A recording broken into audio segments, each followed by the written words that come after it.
his mind sinking deeper into oblivion. I remember him before this, before the choppy conversations and the tremors, before the stale confusion and agonized outbursts.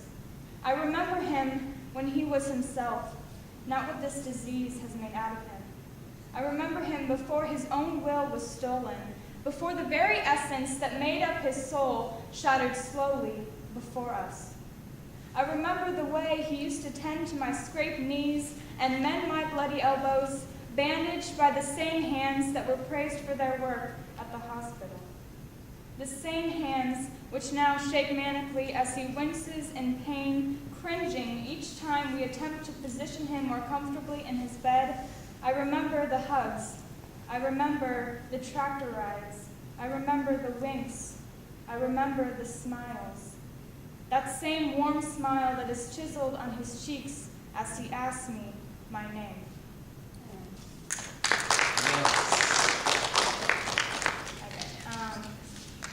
This poem I wrote last year as well, and this was when my father was suffering from alcoholism, and yeah, there's something good that comes after, but I'll read the poem first. Okay. I stare at the glass bottle in the cup holder, still enclosed by the brown bag from the liquor store. As we drive, he takes sips, each gulp bringing him closer to the darkness within.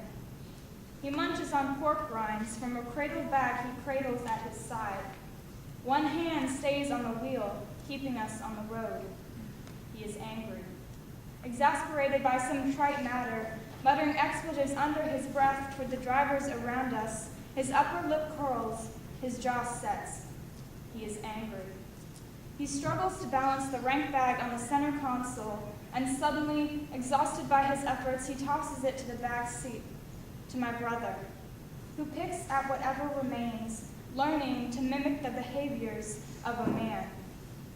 I think of my brother sitting there, thoughtlessly absorbing all of my father's movements, the drinking, the cursing, the giving up.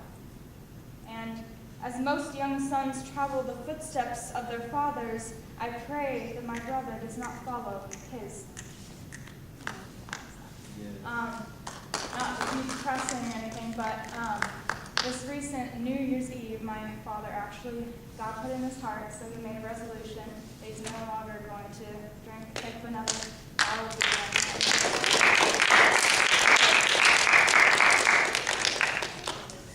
Okay. This last poem I wrote for a Winterfest performance with the Expressionists in my freshman year. And what our plan was for that performance was they were all going to put on a different persona, so that would be relatable to all the kids. Some people, so mine was basically insecurity and, yes, okay, sorry. Okay, this is called Behind Walls. I stand trapped behind walls, staring through glass, fogged from the breath of my self-conscious. They rasp between gasps of choking laughter, the same question over and over. Why am I so quiet? These queries haunt my mind, swirling like cyclones crushing confidence, stealing life from lifelessness, consumed in self-disgust. I reject myself. I reject this body you shun so. I reject the curves you call disfigured. I reject my social awkwardness. I accept stamps of my defectiveness, labels cursing limbs, insults like bullets, gossip singing melodies as tears flow down my skin, tattooed by desolation, blemishes forever embedded in my veins. I reject myself. I walk down the hall, excluded to outskirts of student migrations, cringing at passers-by whose eyes can't find the time to see me.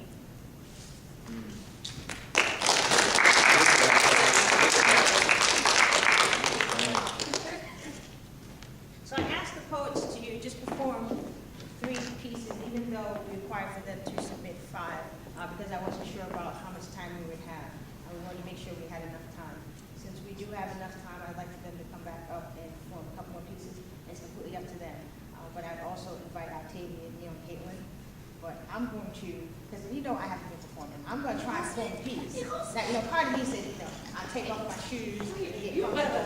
But I couldn't remember, it's a poem, it's, you know, the go-to poem. I don't care. But I was sitting there trying to go to it, and it's hard. But what do we teach our poets? We say when you perform, nobody knows the piece. So they say, you know, you pause for a minute. Wow, she's so deep. And you feel like I messed up. Deep. And the next side is like, oh, it's like 20 seconds, and it's like 2 seconds. That's all. You better. I'm going to do this poetry, huh? You seriously? I'm so sick. 2016, I am back on the poetry. Better. Jacksonville. I am back. I've been writing. The workshops have been so great. Like the workshops that we had last year. The workshops that we had last year were just so inspiring.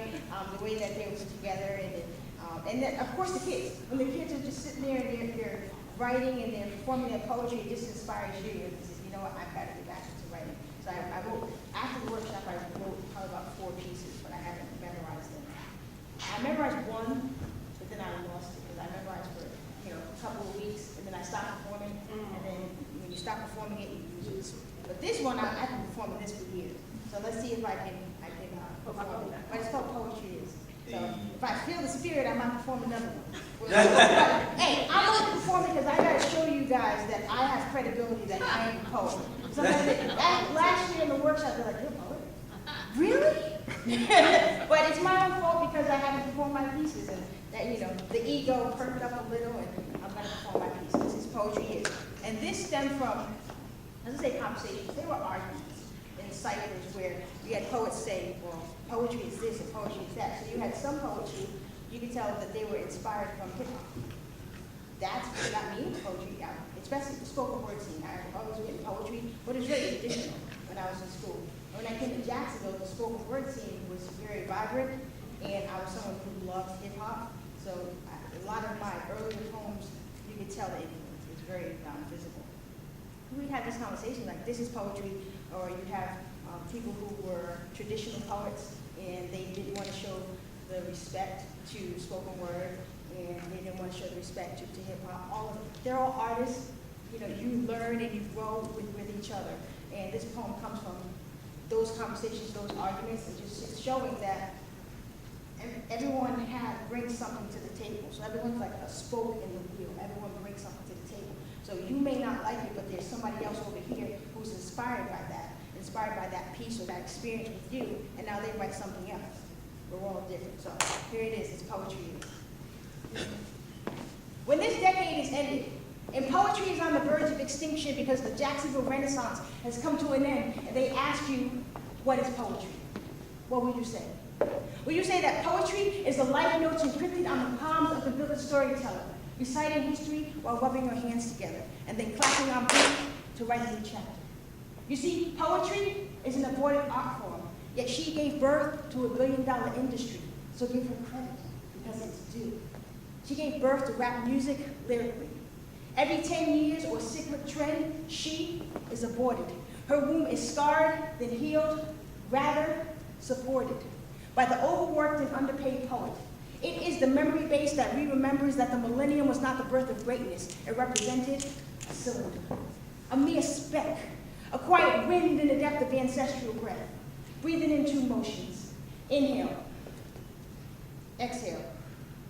Inhale spoken, and exhale word. The spoken word is, was, and will continue to be the blueprint of what made us, not certificate of birth. That's mere paper. We commence to destroy false images to create ones that are greater than we'll ever be, because knowledge is formed through repetitive belief. It's the blueprint. So no matter the end come, we come in for verbal bereavement accompanied by hope and poetry is time for cycle stick. But light is lit in midday because the darkness still remains. You see, our classes are held in caves. This is AP class, affluent population. We represent 10% of the birth rate, dropping seeds on the 20th day of ovulation. We are the cream of the crop of infinite thought, and our logic is locked in supremacist taunts. The instigators of society, but also watch. We are the reporters for CNBC and CNN, vocalizing human suffering through loud, mouth pens. We are subconsciously linked with arms that reach and mouths that speak and ears that hear, making our hearts need. The cream of the crop. The cream always rises and the rest drop. But we feel that tug because out there is still part of us. So we exist in the midst of 90% of those who despise this AP class, or simply don't know that we all must follow community paths. So every first full moon of the third month, we extend the olive branch and increase our grasp. It is this Dead Poet Society that inspires me to express the unspoken and open up to invoking chant downs by artists who aren't included in my inner circle, but complete me and include me. An experience that is so intimate that is followed by hand snap or speak, poet, speak. You guys ready for some more poetry? Go. I feel 16. You need to throw down that cell phone poetry anyway. We have about 10 minutes more. If anybody wants to come up and perform, anybody want to perform more poetry? High five, come on, up top. Boom! Yeah. Let's see if I can remember this one. This is not a diss to you, Out. because I told you I got heels on, little heels on. Take them off. Wait. Okay. Wait a minute. So let's see if I actually remember this one. To the lady in the high heel shoes. It must feel like your baby toe has fallen off and you can't find it. Like the bottom of your foot is being attacked by tiny ninjas with small swords. Your feet are past numb. You tiptoe around because every time your soul touches the ground, you ask yourself, why? Why did I wear these shoes? Honey, those shoes are disrespecting your entire life right now, and you can't do it. Same thing about it. You too busy trying not to bust your tail in this here mall. I mean, folks have you confused for a diabetic patient with chronic foot pain because all that limping you're doing. But you manage to hobble on, forcing yourself to hold your head up while taking slow, measured steps as folks can't help but converse amongst themselves. Dang, she's walking like her feet hurt. But you ignore their stares, try to force a stride that speaks lies. These shoes don't hurt my feet. They're not too small for me. Really? They're about 2 sizes too small, but they didn't have that shoe in your size, and they were open toe and on sale, so you thought you'd be fine. But honey, now your toes are hanging on the edge for dear life. But you sashay as to say, I can stay in these shoes all live long day. And to prove it into the incredulous onlookers who are waiting for your demise, you compete in the shoe game Olympics. With fierce competition ranging from the movie theater to the food court, competitors for both genders stroll along as they work those heels, honey. Yes! Baby, you got this. See, you figured out the equation for walking in heels. And you know that a 6-inch heel with a 3 to 2-inch platform is what you need to achieve an optimal performance. But too bad you suck at math. You forgot to factor in the previous condition of your feet. They were already hurting really, really, really badly. Remember? 2 small shoes and really big feet don't go together very well. So you fell. In slow motion while grasping at the air like it had a hand for you to hold, like somebody's gonna turn gravity off and stop it from doing its job. Baby, nobody saved you. And there's only so much that your little piggies could take. I mean, they were inappropriately groping each other, throwing up gang signs, trying to signal you to take several seats now. But the damage is done. The bottom of your foot is a pinkish red color. Your bunions, calluses, and corns will refuse to be consoled by any oils, butters, lotions, or creams. Beauty is pain. And the struggle is indeed real. But the next time you walk in the mall and you're trying to look cute for an extended period of time in some heels, don't. Or just wear some cute flip-flops. And maybe, just maybe, you will not be sprawled out in the entrance to JCPenney's. That was a real story. It happened to me.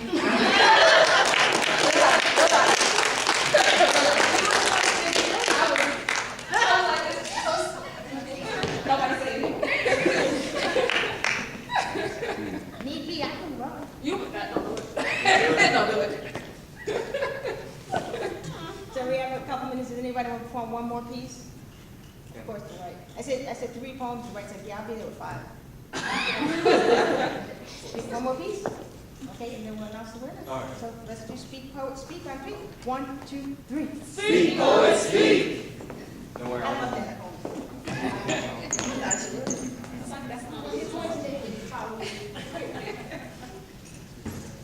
All right. I have a funny poem too. I'm not used to writing funny poems, but this is funny. All right. I got in my first car crash at my cousin's wedding in the parking lot with only 2 cars around. I had a feeling that something wrong was going to happen. I couldn't quite pinpoint it, so I couldn't prepare to avoid it. It just so happened to me. Crazy how I acted Helios in my chariot when I messed up just as bad as Hercules, ready to drive around like the years the wheel has dodged me. I was stuck between panic and prepared, anxious to park the car but scared of hitting someone. Imagine this. On the left of a parking space is an angled cinder block, and to your right is your grandma's car. How can you not miss the middle opening? I think that weddings are cursed. It's supposed to be the best day of the bride and groom's life. Nothing should go wrong. The GPS to success that they set will make it. We all live in a hamster ball, rolling around to make sure that we don't have any accidents. Act so perfect that we forget that we're human. When you're married, things like that will happen, and no one will make a scene. No headline notification. It'll just happen, and everyone will go along with their day.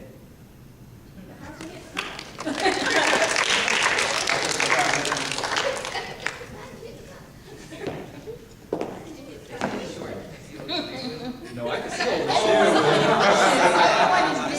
Now this is workshop, edition and workshop.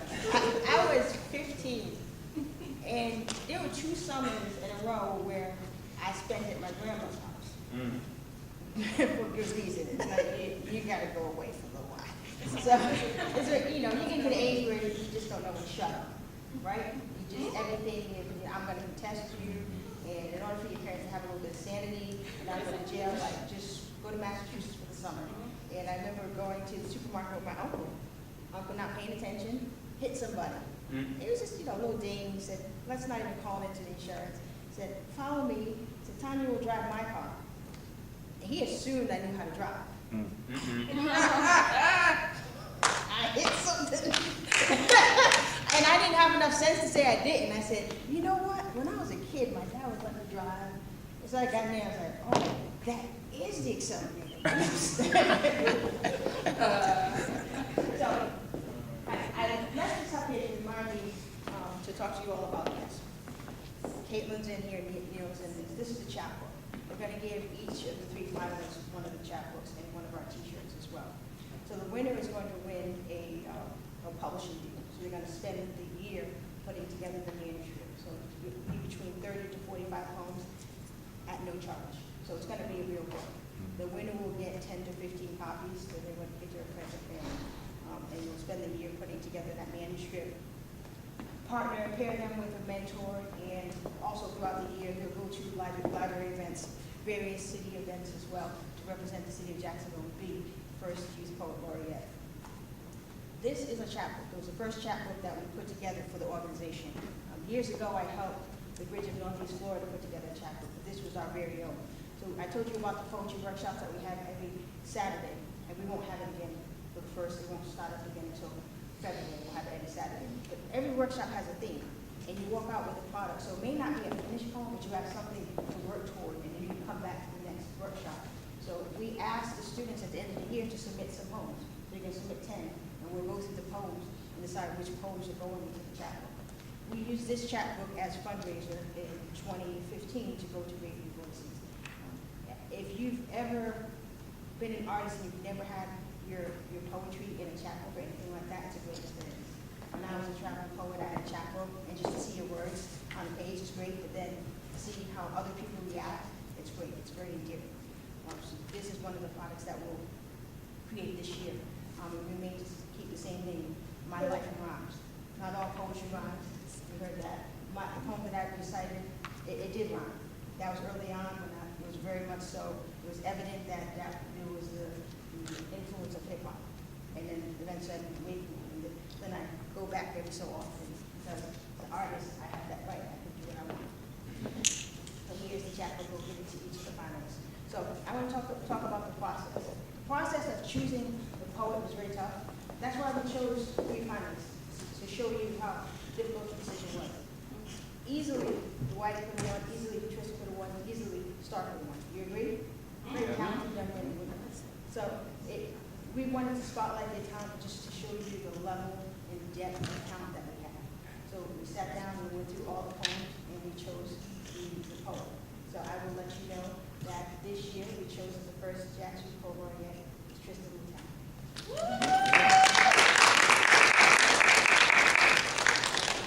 So let me invite her to the stage, and if she wants to, she can perform another piece, but I'm just, we chose her because, we're not gonna say why. Chose her because it was just the luck of the draw. The talent was just ridiculous. But Star, very talented, Dwight, very talented. We went back and forth for a little while. And we said, you know what, it doesn't matter who we choose because all of them are great. It's not that you'll regret that, but ultimately she won. So she'll be submitted in the National Youth Book Laureate as well.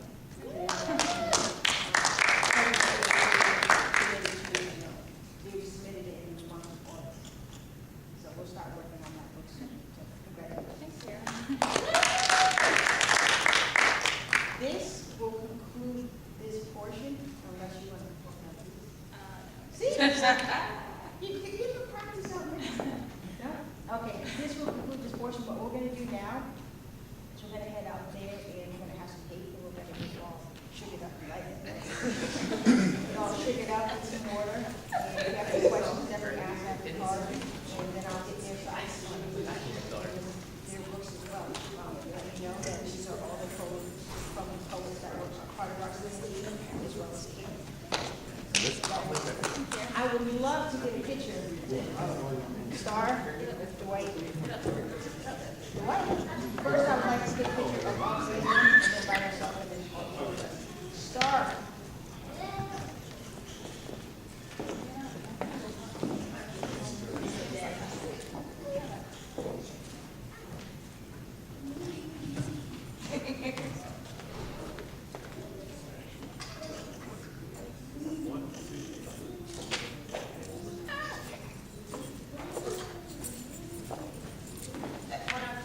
Laura? One with me and then you want us. Yeah, okay.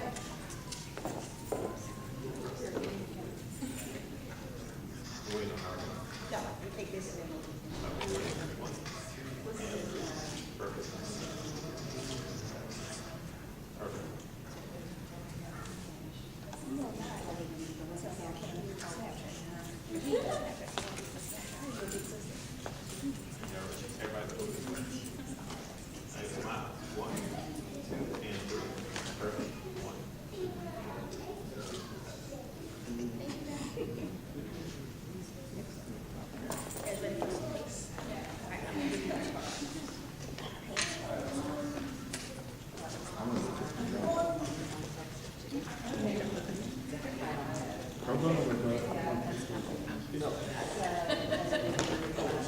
Oh, you want to get us? Okay.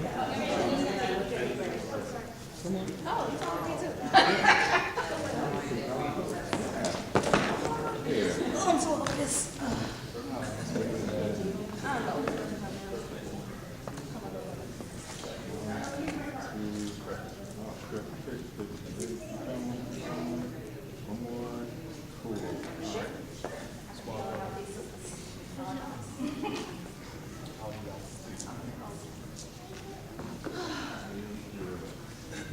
If I jump off the stage, I'm probably gonna break my leg.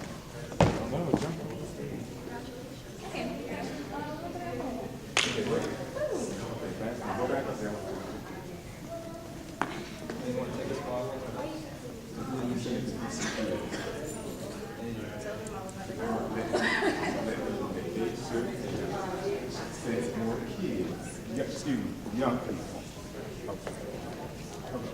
All right, scoot in. Scoot in. 3, 2, 1. I think that one was blurred. Try again. 3, 2, 1. Okay. You got popcorn, guys?